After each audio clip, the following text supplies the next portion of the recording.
Hello students, मैं doctor गरिमा सिहाग। आज की ई वीडियो लेक्चर सीरीज़ में हम लोग राज्य सचिवालय जो टॉपिक पे हम डिस्कस कर रहे थे उसी में हम आगे बढ़ते हुए राज्य सचिवालय के जो मुख्य कार्य हैं, फंक्शंस हैं, उनको हम आज डिस्कस करेंगे।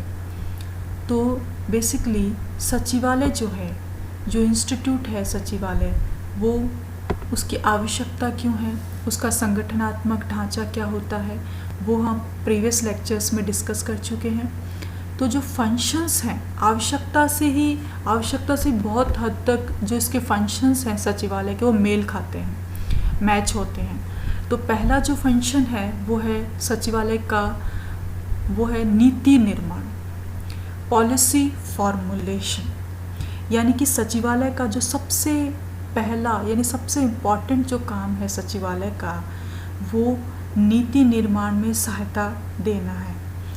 निर्वाचन के जब भी चुनाव होते हैं तो मंत्री अनेक वायदे कर चुनावी घोषणा करके सत्ता में आते हैं। इन वायदों को और घोषणाओं को ही ध्यान में रखकर जनता चुनाव में पर्टिकुलर व्यक्ति को और मुख्यमंत्री और उसकी काउंसिल ऑफ मिनिस्टर्स को चुनाव में समर्थन देती है।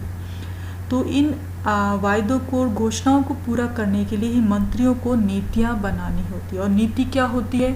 भविष्य का प्रारूप, यानी कि किसी भी कार्य को, किसी भी लक्ष्य को प्राप्त करने के लिए जो प्रारूप निर्धारित किया जाता है, जो योजना बनाई जाती है, वो नीति होती है। तो राज्य प्रशासन को कुशलता से चलाने के लिए और लोगों की आकांक्षाओं को पूरा करने के लिए अनेक प्रकार की नीतियों का निर्माण किया जाता है।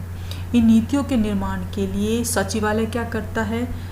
आवश्यक सूचना, आंकड़े और सामग्री को सचिवालय ही वो इंस्टीट्यूट है जो प्रोवाइड करता है।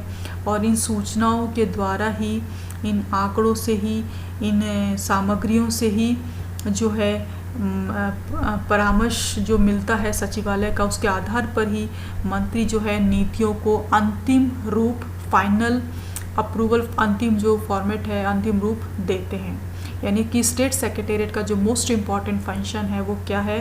पॉलिसी फॉर्मुलेशन, नीति निर्माण में सहायता देना। दूसरा जो कार्य है सचिवालय का, वो समन्वयात्मक, यानी कि समन्वय स्थापित करना, कोऑर्डिनेशन का जो रोल है वो सचिवालय का सेकंड नंबर का जो फंक्शन है वो होता है। जो समन्वय करना है वो किसके मध्य करना है? क्योंकि सचिवालय क्या है, उसमें बहुत सारे विभाग होते हैं। तो उन विभाग और अभिकरणों के बीच में समन्वय स्थापित करने में सचिवालय बहुत ही महत्वपूर्ण भूमिका निभाता है। राजनीतिक कार्यपालिका के जो मध्य मुख्यमंत्री जो है वो कोऑर्डिनेशन का काम करता है, और यही काम प्रशासनिक स्तर पर मुख्य सचिव करता है। यानी राजनीतिक स्तर पर जो काम मुख्य समन्वय कर्ता का, जो मुख्य चीफ कोऑर्डिनेटर का जो कार्य है वो कौन करता है? राजनीतिक स्तर पर मुख्यमंत्री करता है। और वही काम प्रशासन में कौन करता है? मुख्य सचिव करता है। तो मुख्यमंत्री और मंत्रिमंडल को जो भेजे जाने वाले जो जितने भी कागजात हैं, जितने भी डॉक्यूमेंट्स हैं, वो मुख्य सचिव के माध्यम से ही जाते हैं।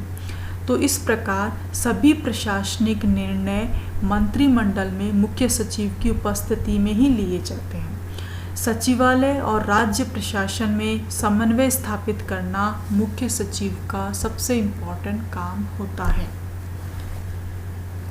तो जैसे लगभग सभी महत्वपूर्ण जो नीतियां हैं, वित्तीय मामले हैं, कार्मिक प्रशासन के जितने भी मसले हैं, बिना मुख्य सचिव और मुख्यमंत्री की स्वीकृति के बिना ये तय नहीं किए जा सकते। मुख्यमंत्री स्वयं ही क्या है? अपने आप में मंत्रिमंडल सचिव है, और अंतर विभागीय जितनी भी समितियां हैं उनका मुख्य सचिव अध्यक्ष भी होता है। तो अपने आप में वह एक समन्वयकर्ता की तरह कार्य करता है। तो अगर मैं ब्रीफ में कहूँ तो राजनीतिक और प्रशासनिक जो नेतृत्व है सचिवालय के माध्यम से संपूर्ण प्रशासन को एक सूत्रबद्ध, एक कहते हैं एक धागे में पिरोकर, एक कोऑर्डिनेशन बनाकर जो प्रशासन है वो सचिवालय के माध्यम से ही चल सकता है और चलता है। तीसरा जो फंक्शन है वो है सचिवालय सहायता प्रदान करना, यानी कि सेक्रेटेरिएट असिस्टेंस। जो असिस्टेंस वर्ड मैंने लिखा हुआ है, यही बहुत महत्वपूर्ण फंक्शन है स्टेट सेक्रेटेरिएट का, यानी कि जो राज्य सचिवालय है और जो मंत्रिमंडल सचिवालय है उसका जो निर्माण है वो सहायता उपलब्ध कराने के लिए ही हुआ है। ये सभी मंत्रियों को उनके नीति निर्माण में, उनके क्रियान्वयन में, बजट बनाने में या कोई भी कानून बनाने में आदि में सचिवालय सहायता उपलब्ध करवाता है।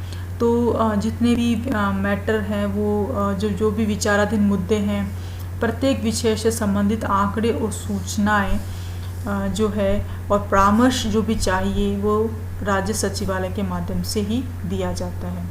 मंत्रिमंडल की जो बैठक होती है, जो कैबिनेट मिनिस्टर्स की जो बैठक होती है उसमें जो कार्यसूची तैयार की जाती है, बैठक का जो नोटिस है, कार्यसूची के जो सदस्य हैं उनको भेजने का कार्य, बैठक के दौरान जितने भी मुद्दे हैं, जो भी मैटर प्रोसेस में चल रहे हैं, विचाराधीन जो भी मुद्दे हैं उससे संबंधित सूचना और सामग्री को उपलब्ध करवाना हो, या विषय पर निर्णय लेने में सहायता से संबंधित कोई बात हो, या जो भी अधिनियम है, कानून है उनकी जानकारी देना हो, या निर्णय के क्रियान्वयन की देखरेख करना हो या उनका इम्प्लीमेंटेशन देखना हो, किसी भी चीज़ का निष्पक्ष मूल्यांकन करना हो, इन सारे कामों में सचिवालय ही हेल्प करता है, सेक्रेटेरिएट असिस्टेंस प्रोवाइड करता है। तो बहुत इम्पॉर्टेंट फंक्शन है। इसी के साथ जो चौथा फंक्शन है वो है प्रोवाइड एडमिनिस्ट्रेटिव लीडरशिप, यानी कि जो सचिवालय है वो प्रशासकीय नेतृत्व भी प्रदान करता है, एडमिनिस्ट्रेटिव लीडरशिप भी प्रदान करता है। कैसे करता है?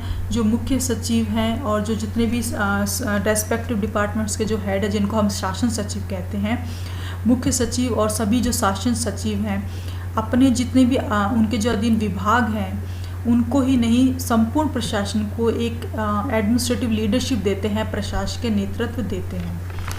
तो जो मुख्य सचिव हैं और जो सभी शासन सचिव हैं वो प्रशासकीय दक्षता और कुशलता और नेतृत्व प्रदान करते हैं। सचिवालय की जो कुशलता है वो राज्य प्रशासन की कुशलता पर निर्भर करती है। तो अधीनस्थ जो अधिकारी हैं, कर्मचारी हैं, जब भी उनको कोई कठिनाई अनुभव, प्रशासनिक कठिनाई उनके सामने आती है तो ये लोग दिशा निर्देश और जो गाइडेंस है वो किससे प्राप्त करते हैं? मुख्य सचिव और शासन सचिवों से प्राप्त करते हैं। यानी कि जो संपूर्ण राज्य प्रशासन है उसको राज्य सचिवालय एक तरीके से क्या देता है? एडमिनिस्ट्रेटिव लीडरशिप प्रोवाइड करता है। यानी कि जो भी इनके अधीन अधिकारी होते हैं, मुख्य सचिव और डिपार्टमेंटल सेक्रेटरी शासन सचिव के अधीन, वो इनसे प्रशासनिक नेतृत्व भी प्राप्त करते हैं। इसी के साथ जो फिफ्थ फंक्शन है वो है लेजिस्लेटिव फंक्शन, यानी कि विधायी कार्य। तो जो लेजिस्लेटिव फंक्शन है वो क्या है?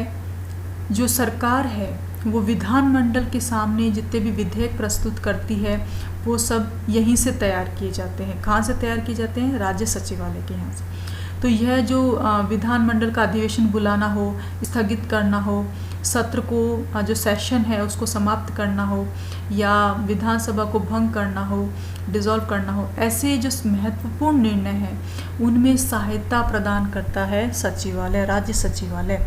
जब विधानमंडल सत्र में नहीं होता और गवर्नर जो अध्यादेश पारित करते हैं मुख्यमंत्री के दिशा निर्देश से, तो उसमें भी जो राज्य सचिवालय है वही इन अध्यादेशों को तैयार करवाता है। तो राज्यपाल समय समय पे जो विधानमंडल को अभिभाषण देता है वो भी सचिवालय ही तैयार करता है।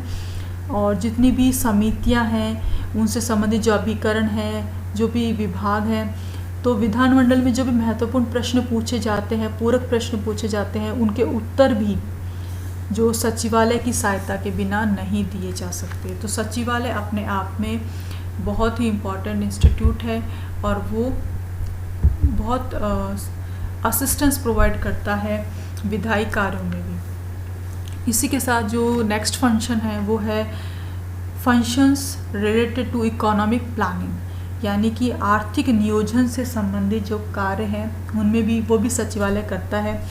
तो हमने देश में क्या अपनाया हुआ है? आर्थिक नियोजन, यानी कि इकोनॉमिक प्लानिंग अपनाई हुई है। और सचिवालय क्या करता है? राज्य की योजना बनाकर योजना आयोग को भेजता है। अभी तक ऐसा होता आया था, तो 2015 में एक योजना आयोग को डिमोलिश करके एक नया इंस्टीट्यूट स्थापित हुआ है जिसे हम नीति आयोग कहते हैं। तो नीति आयोग जो सचिवालय है राज्य की योजना बनाकर नीति आयोग को भेजेगा। तो सचिवालय राज्य में जितने भी संसाधन है, भौतिक संसाधन है, मानवीय संसाधन है, उनका असेसमेंट करता है, यानी आंकलन करता है। फिर जो है उसके अनुसार फिर अपनी जो योजना है उसकी प्राथमिकता निर्धारित करता है।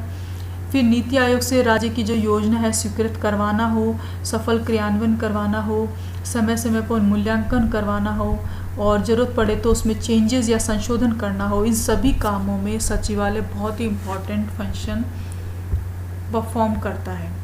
तो इकोनॉमिक प्लानिंग से रिलेटेड कार्य भी सचिवालय करता है। जो नेक्स्ट फंक्शन है वो है फाइनेंशियल एंड बजटरी रोल। वित्तीय और बजट से संबंधित जो कार्य हैं वो भी, उनमें भी सचिवालय की बहुत ही एक्टिव भूमिका, सक्रिय भूमिका होती है। तो राज्य की जो वित्तीय स्थिति है, प्रत्येक राज्य यही चाहेगा कि उसकी वित्तीय स्थिति क्या हो, सुदृढ़ हो। तो इसके लिए सचिवालय बहुत इंपॉर्टेंट फंक्शन परफॉर्म करता है। वित्तीय प्रशासन में जो वित्त विभाग है वो ही बजट से संबंधित महत्वपूर्ण काम करता है। तो वित्त विभाग की इसमें महत्वपूर्ण भूमिका होती है। यह विभाग जो है अन्य विभागों के साथ सहयोग करके राज्य का बजट बनाता है और विधानमंडल के सामने रखवाता है। तो विधानमंडल में जो बजट से संबंधित जो प्रश्न पूछे जाते हैं उनका जो आंसर है वो संबंधित विभाग तैयार करते हैं। तो बजट का जो सफल क्रियान्वयन के लिए वित्त विभाग जो है क्या है, सुपरवाइजर यानी पर्यवेक्षक की भूमिका निभाता है और सभी कार्यालयों से संपर्क बनाकर रखता है। तो वित्त विभाग किसका पार्ट है, सचिवालय का पार्ट है। तो वित्तीय और बजट संबंधी कार्य भी सचिवालय ही परफॉर्म करता है। इसके बाद है personnel administration and administrative reform, यानी कि कार्मिक प्रशासन से संबंधित कार्य और प्रशासन के सुधार से संबंधित कार्य भी सचिवालय करता है। जैसे राज्य में जितने भी लोक सेवा की भर्ती है, प्रशिक्षण है, पदोन्नति है, स्थानांतरण है, अनुशासनात्मक कार्यवाही आदि से जो भी विषय हैं उनकी नीतियाँ जो निर्धारित की जाती हैं, नियम बनाए जाते हैं। तो इन सभी में बहुत हद तक क्रियान्वयन करने का काम भी सचिवालय करता है। जो भी परिस्थितियां हैं, बदलती हुई परिस्थितियां हैं, तो प्रशासन उसमें अपने आप को उसके अनुरूप ढालता रहे। तो कार्मिक प्रशासन और प्रशासन जो सुधार वाले जो कार्य हैं उसमें भी जो सचिवालय है महत्वपूर्ण भूमिका निभाता है। तो मतलब इसी से ज़रूरत पड़ने पर प्रशासनिक सुधार जो समितियां हैं वो भी गठित की जाती हैं और उनमें भी सचिवालय ही आवश्यक कदम उठाता है। तो इस प्रकार कार्मिक प्रशासन से संबंधित और प्रशासनिक सुधार से संबंधित कार्य भी जो हैं वो राज्य सचिवालय के माध्यम से ही होते हैं। अब जो हम आते हैं लास्ट में मिसलेनियस फंक्शंस, यानी कि विविध कार्य। मिसलेनियस क्या होता है, अदर जो फंक्शंस हैं, इन फंक्शंस से इतर जो फंक्शंस बच गए हैं वो। तो केंद्रीय सरकार के जो विभिन्न मंत्रालय हैं, विभाग हैं और जो बाकी जो राज्य हैं उनके जो उनसे संपर्क और संचार का काम भी, कोऑर्डिनेशन का काम भी और संपर्क सूत्र इंफॉर्मेशन का और जो कम्युनिकेशन का जो काम है वो भी सचिवालय करता है। तो सचिवालय जो है राज्य की सांख्यिकी नीति को भी निर्धारित करता है, क्रियान्वित करवाता है और जितनी भी सांख्यिकी संस्थाएं हैं उनमें समन्वय बना के रखता है। जो भी मंत्री हैं, विभाग है, जो भी उनके बीच में आपस में कोई विवाद है उसका भी निपटारा सचिवालय करता है। और ये सचिवालय जो है उन सभी मामलों से भी संबंधित होता है जिन्हें राज्यपाल और मुख्यमंत्री मंत्रिमंडल के सामने रखना चाहें, तो वो सारे कार्य सचिवालय के माध्यम से होते हैं। यानी कि राज्य प्रशासन में राज्य सचिवालय बहुत ही महत्वपूर्ण कार्य करता है, बहुत ही इम्पोर्टेंट इंस्टीट्यूट है सचिवालय, राज्य सचिवालय, जिसके बिना हम प्रशासन के या राज्य प्रशासन के कार्य की कुशलतापूर्वक पूर्ण होने की हम अपेक्षा भी, मतलब हम सोच भी नहीं सकते। अगर राज्य सचिवालय जैसा इंस्टीट्यूट ना हो तो किस प्रकार से शासन कार्य करेगा ये हम सोच भी नहीं सकते। तो ये बहुत ही इम्पोर्टेंट इंस्टीट्यूट है अपने आप में। इसी प्रकार जो आपने इसका संगठनात्मक ढांचा भी स्टडी किया था, तो चीफ सेक्रेटरी जो है वो सभी सचिवों के मध्य क्या करता है, कोऑर्डिनेशन का काम करता है। तो बेसिकली जो सेक्रेटरीट के जो इम्पॉर्टेंट फंक्शंस हैं उनमें आपको अच्छे से समझ में आ गया होगा कि राज्य सचिवालय के माध्यम से ही सरकार जो है अपने कार्यों का क्रियान्वयन पॉलिसी जो अपने कार्यों का जो रूपरेखा है वो भी तैयार करती है, साथ में उनका क्रियान्वयन भी राज्य सचिवालय के माध्यम से ही होता है। तो राज्य सचिवालय का जो सबसे मेन काम है वो है मंत्रिपरिषद को क्या है, नीति निर्माण में सहायता देना। और नीति निर्माण के लिए आवश्यक सूचना सामग्री जो आंकड़े हैं वो सब इकट्ठे कौन करता है, राज्य सचिवालय ही सार रूप में असेंस रूप में मंत्रिपरिषद के सामने, काउंसिल ऑफ मिनिस्टर के सामने सचिवालय ही रखता है। और सचिवालय ही जो वह इंस्टीट्यूट है जो राज्य प्रशासन का सुपरविजन यानी पर्यवेक्षण करता है, नियंत्रण भी करता है और निर्देशन भी करता है।